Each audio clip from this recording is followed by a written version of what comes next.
Hello mga ka-friends! A day in my life as a chubby mommy na may tatlong anak na babae. Taga Bicol ini. Good morning mga ka-friends! Samahan niyo ako magluto tayo ng sinigang na hipon. Happy lunchtime pala mga ka-friends. At hindi ko na pala sa inyo madidemo kung paano ako magluto ng sinigang na hipon kasi nagmamadali tayo mga ka-friends. At aalis nga po tayo at sasakay na tayo ng tricycle. Pupunta nga po tayo mga ka-friends sa bayan at magpapacheck up nga po ang ka-friends nyo at magpapagawa rin tayo ng salamin mga ka-friends. At nakasakay na nga po tayo sa minibus. Kaso bumaba nga muna tayo sa may kapre mga ka-friends para puntahan natin yung kaibigan natin o yung ka-friends natin na nandun. Ayan, pinuntahan nga po natin mga ka-friends. Naalala nyo ba si Amak, ang ninong ng ginaya natin? Hello ka-friends!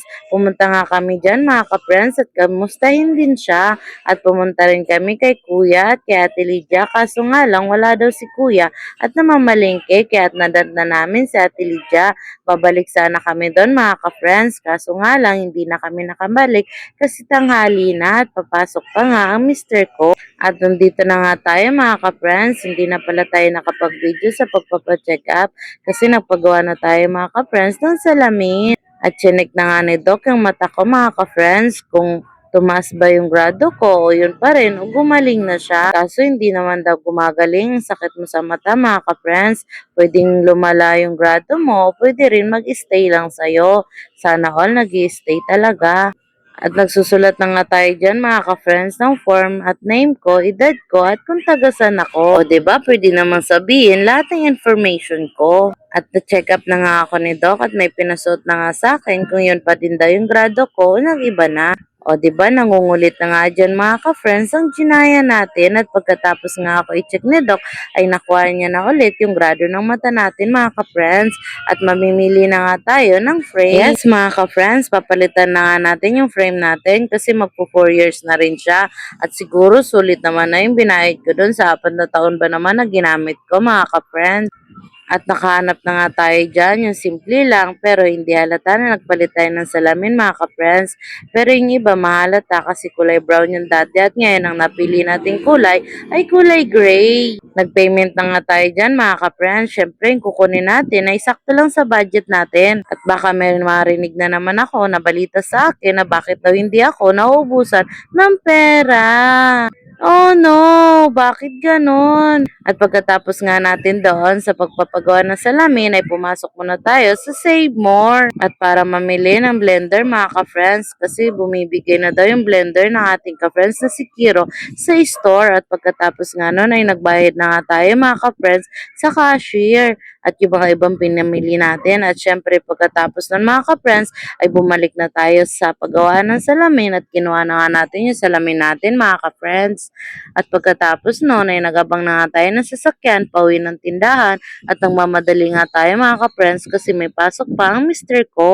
Nakatingin nga tayo sa kalsada at naghahanap tayo ng sasakyan na masasakyan natin pauwi. Medyo bad trip na nga yan ang ka-friends niya pero salamat talaga at nakasakay na tayo mga ka-friends. At tayo nga lang ang sakay ng jeep mga ka-friends at pagbaba nga namin sa kaibigan ay sumakay na ulit kami ng tricycle. At ang katabi ko nga yan mga ka-friends ay ang bibi ko makulit at gusto rin umupo. O diba may bayad na din yan mga ka-friends.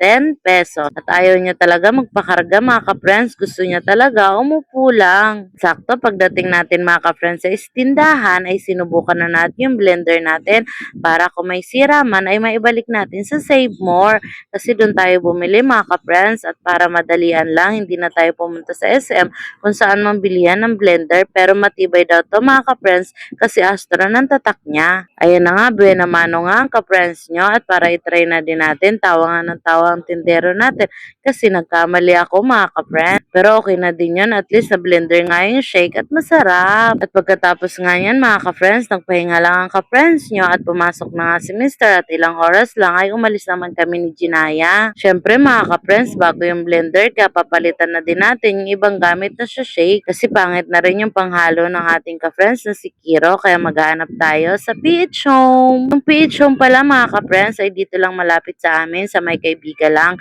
isang sakay lang to, kaya nagsama na kami ni Ginaya. Dapat kinabukasan to mga ka-friends, kaso Sunday pala at magsisimba kami, kaya pumunta na kami sa taas. At may nakita nga akong sombrero mga ka-friends, nagustuhan ko nga ito at kukunin ko na to mga ka-friends. At to cart na yarn, kaso nga lang may nakita talaga ang baby natin, pero ang bait talaga ni Ginaya kasi binalik yon at big na siya at di siya gagamit ng lagayan ng gatas. Pero yung isang hawak niya mga ka-friends ay hindi niya talaga to binitawan at nag-ikot-ikot na nga kami mga ka-friends kasi kung may makita kami na maging pasalubong sa Bicol at ibibigay nga namin kanila mama mga ka-friends. Kaso nga lang wala pa kami nakita kasi malayo pa naman bago kami umuwi. Kaya hindi muna kami nag-add to cart, tingin-tingin lang at tumingin na nga kami ng po mga ka-friends at naghahanap kami ng Yoratex. Kaso nga lang walang Yoratex ang page home. Kaya ang ginawa na lang si Ginaya nagtalon-talon sa pom talaga mga ka-friends at ayaw niya tumigil at yan talaga gusto niya umiga at nakakyat-akyat pa siya. Grabe, big na talaga si Ginaya at may mga ibang items pa yan mga ka-friends na hinawakan niya at gusto niya talaga i-add to cart. At may nakita nga kaming towel mga ka-friends at binili ko nga ang mister ko ng 2 towel kasi ginagamit niya to sa trabaho niya.